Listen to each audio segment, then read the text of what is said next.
बिस्मिल्लाहिर्रहमानिर्रहीम। हर हालत में इंसान को सिर्फ अल्लाह ताला ही को पुकारना चाहिए। जब तक इंसान को दूसरे ज़राए नज़र आते हैं, इनसे काम बनता रहता है, वो इनकी तरफ तवज्जो देता रहता है।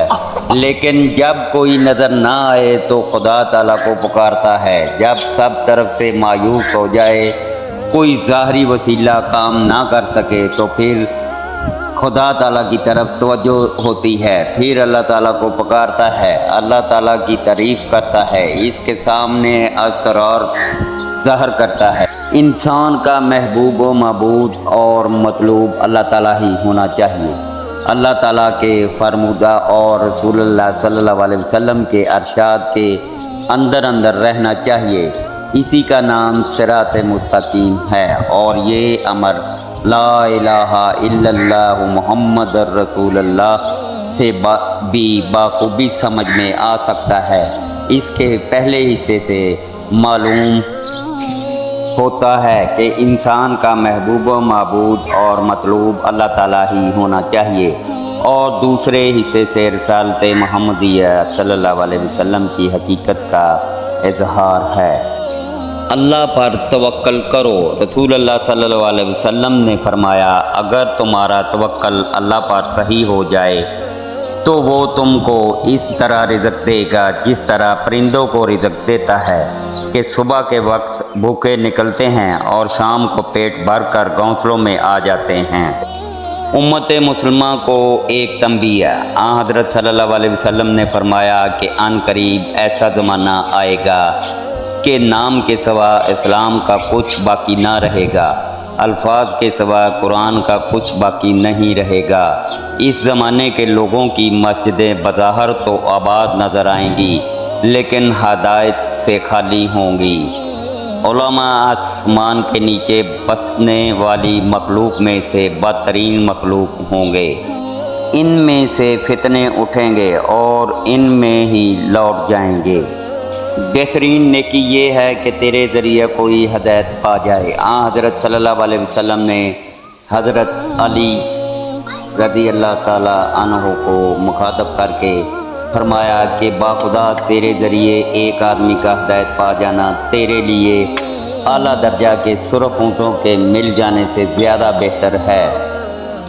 कुरान करीम की तिलावत के अदाब समझ कर कुरान करीम की तिलावत होनी चाहिए। कुरान करीम का अदब भी यही है कि इसको समझ कर पढ़ा जाए। अगर अच्छी तरह तर्जुमा आता भी हो तब भी समझ कर ठहर ठहर कर तिलावत का हक़ अदा करते हुए पढ़ना चाहिए, ताकि जहन इस हसीन तालीम से मज़ीद रोशन हो। हर वक्त इस्तिग़फ़ार में लगे रहो।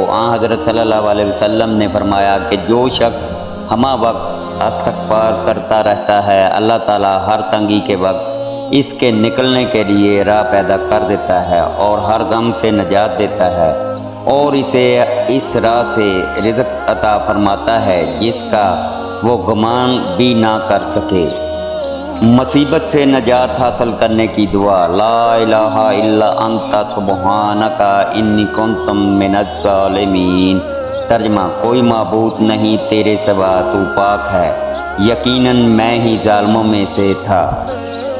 ये चेहरा किसी झूठे का चेहरा नहीं हो सकता। जब रसूलुल्लाह सल्लल्लाहु अलैहि वसल्लम मदीना तशरीफ़ लाए तो लोग आप सल्लल्लाहु अलैहि वसल्लम का इस्तकबाल करने के लिए घरों से बाहर निकल आए और ये सदाएं बुलंद होने लगी कि रसूलुल्लाह सल्लल्लाहु अलैहि वसल्लम तशरीफ़ ले आए हैं, अल्लाह के रसूल सल्लल्लाहु अलैहि वसल्लम तशरीफ़ ले आए हैं। मैं भी लोगों के साथ रसूलुल्लाह सल्लल्लाहु अलैहि वसल्लम को देखने के लिए आया। जब मेरी नज़र आपके चेहरा मुबारक पर पड़ी तो मैं इस नतीजे पर पहुंचा कि आप सल्लल्लाहु अलैहि वसल्लम का चेहरा किसी झूठे का चेहरा नहीं हो सकता। जो भी हद से बढ़ेगा दीन इसको मगलूब कर देगा। रसूल करीम सल्लल्लाहु अलैहि वसल्लम ने फरमाया, दीन इस्लाम आसान है और जो कोई भी दीन में हद से बढ़ेगा दीन इसको मगलूब कर देगा। बस बयाना रवि इख्तियार करो, हदूद के करीब करीब रहो और खुश रहो। सुबह और शाम दुआ और ज़िक्र से अल्लाह ताला की मदद तलब करते रहो और ऐसा ही रात के पिछले पहर। خدا آسمان و زمین کا نور ہے، خدا ہی ہے جو ہر دم انسان کا نور اور زمین کا نور ہے، اسی سے ہر ایک جگہ روشنی پڑتی ہے۔ آفتاب کا وہی آفتاب ہے، زمین کے جانداروں کی وہی جان ہے، سچا زندہ خدا وہی ہے، مبارک وہ جو اس کو قبول کرے۔ بیویوں سے نیک سلوک کی تاکید، اپنی بیویوں سے رفق اور نرمی کے ساتھ پیش آئیں، وہ ان کی کنیزیں نہیں ہیں۔ در حقیقت نکاح مرد اور عورت کا باہم ایک معاہدہ ہے، بس کوشش کرو کہ اپنے معاہدہ میں دغا باز نہ ٹھہرو۔ اللہ تعالیٰ قرآن شریف میں فرماتا ہے عشروہن بالمعروف، یعنی اپنی بیویوں کے ساتھ نیک سلوک کے ساتھ زندگی بسر کرو۔ اللہ تو نور ہی نور ہے۔ رسول کریم صلی اللہ علیہ وسلم سے پوچھا کہ کیا آپ نے اپنے رب کو دیکھا ہے؟ آپ صلی اللہ علیہ وسلم نے فرمایا وہ تو نور ہی نور ہے، میں اسے کیسے دیکھ سکتا ہوں؟